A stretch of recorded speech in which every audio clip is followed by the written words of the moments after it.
Hello and hi. Let's get cozy. All year long, I've been really happy to have started my exploration going down the rabbit hole, looking back on a lot of the old obscure niche games, and this journey has just begun. We still have a lot more to discuss, but I figured I'd take a small break from that and talk about some of my favorite games, because there's so many games that I would love to cover and may cover in the future, but they're really long, and so it's really hard to be able to review them because there's so much material to cover.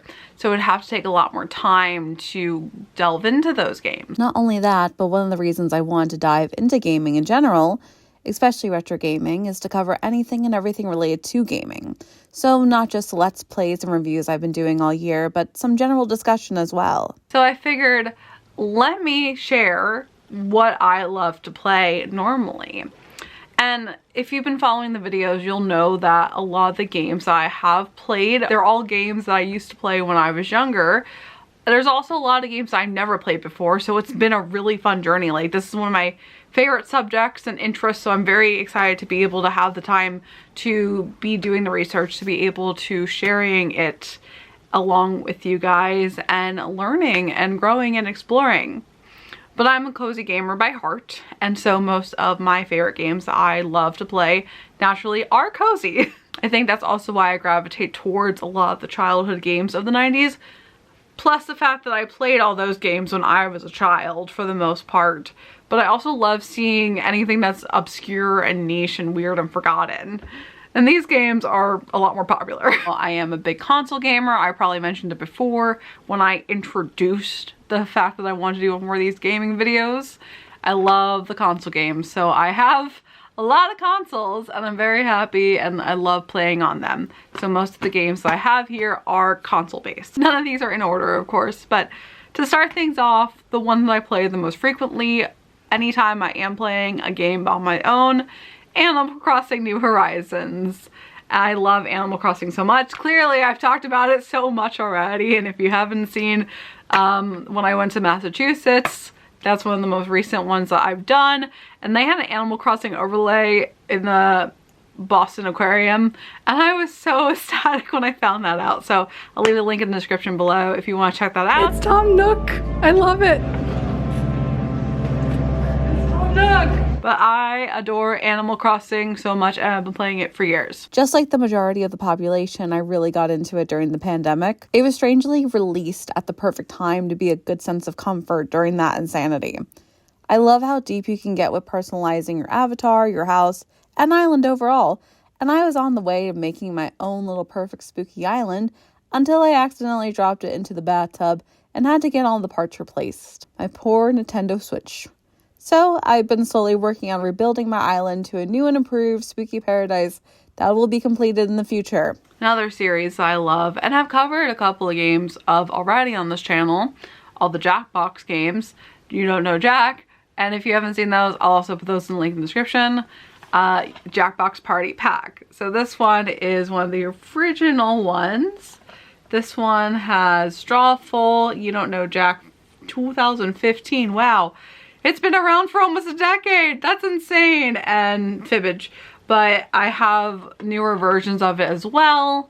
And from the Jackbox Party Pack, many games that they have. Quiplash and Trivia Murder Party are definitely my favorites from that realm, besides all the You Don't Know Jack games. It's such a fun party game to do with friends and family, and I've had plenty of wonderful times laughing along with all the different answers they've come up with. But I also love how the series has plenty of solo games to play on your own. And like I said, I've been a huge fan of the You Don't Know Jack series as long as I've learned about it, and it's one of my favorite games to return to often. Plus, since it's trivia, it keeps you smart, especially when it comes to random, outdated pop culture. One of the first consoles I really got into as an adult was the Xbox 360, and there were two games that I adored that are the most serious of these games and the most like action games and RPG games on this list. So these are not cozy games, but I was so ecstatic for LA Noire, and this game is so underrated in my opinion. It's so unique. This is literally one of the greatest games in the last couple of decades that has come out. Although aside of myself that I haven't shown off too much yet through this channel, I am obsessed with the pop culture from the 1940s. I love pinup culture and the old noir films from the time, as well as the music in general. Huge big band and swing lover over here. So this game was just such a unique piece of heaven that I loved playing. In my personal opinion, I feel like it's completely underrated and would love to see it resurface as a cult classic. If there is still a community fandom for it, I have been hidden from knowing about it. Am I good at it? No, but I just adore the aesthetic and it's so original and unique, and I would love to see more stuff like this. In that same realm, there's another game that I adore so much, but I'm gonna save that for the last because, like I said, even though this is not in order, this is probably my favorite game of all time. So going back even further to PlayStation 2, that is one of the consoles that I really grew up with throughout my teenage years. And yes, there was a console that I grew up with during very different development parts of my life. Of course, when I was a child, it was the PC with Windows 95, 98, but also Nintendo 64. When I was a teenager, it was PlayStation 2, and then as a young adult college kid, Xbox. So it's kind of like transitioned. I don't know if that's a good or bad thing, depending. I feel like I'm gonna be judged by the way the consoles went, what I gravitated towards, what games I played, but now I've been really into my Switch. So it's been full circle. Started with Nintendo, back at Nintendo, but I still love PlayStation 2, and I feel like there's the best variety of games with PlayStation 2. When it comes to my favorite games, the ones I play the most often, they're cozy. I got a lot. All the Dance Dance Revolution games. I don't know how many were made, genuinely. I've picked up a lot. The ones that I own for the longest time are Dance Dance Revolution Extreme 2 and Dance Dance Revolution Supernova. These were the two that were my go-to that I was given for gifts or my parents purchased for me back in the day. And these are the two that are my most familiar with. Because if you're not familiar with the Dance Dance Revolution games, they're all different. They all have different songs. This is probably one of the first and biggest influences into my love for Japanese culture. Although I might have mentioned it before, it's so important to recognize how much of an impact the culture had on the Western media at this time throughout the 2000s generally. If I'm not listening to alternative pop punk music from the last 20 years or Broadway/big band music, I'm listening to Eurodance and techno. So many songs from the series have been in heavy rotation on my playlist for decades now. And yes, it's a fantastic workout and such a great game for improving not only your body, but also your mind. I love a good thrift. I love a good hunt. So it's been really awesome to be able to find more versions out in the wild over the years.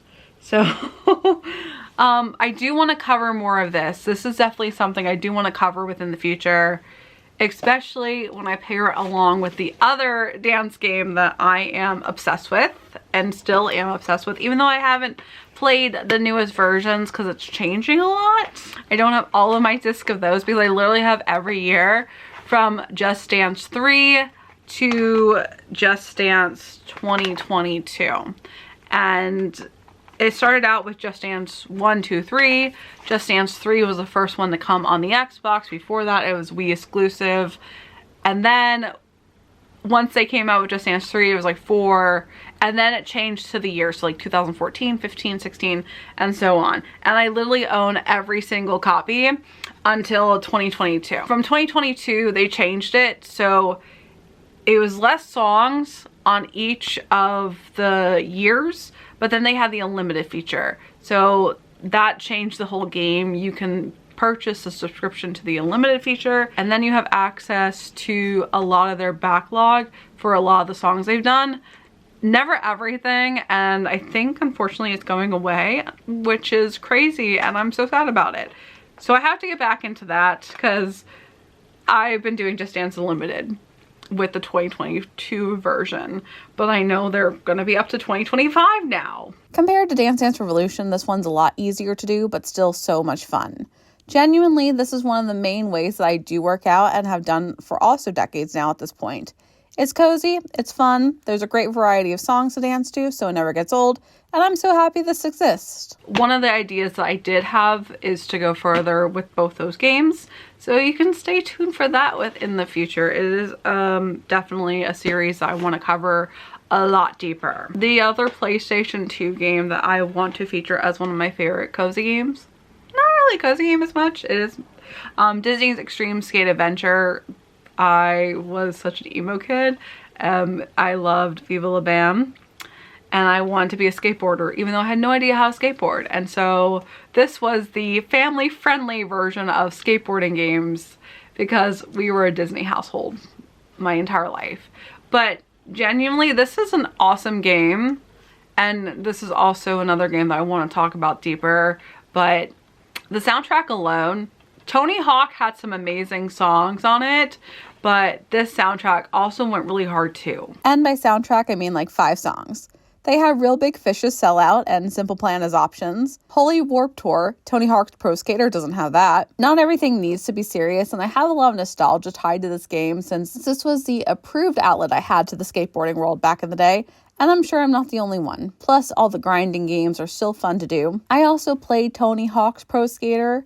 Not well, but I have fond memories from both series. So now circling back to my favorite game of all time, this was on the Xbox 360, also PC as well, but Alice Madness Returns. This is always the game that I constantly talk about.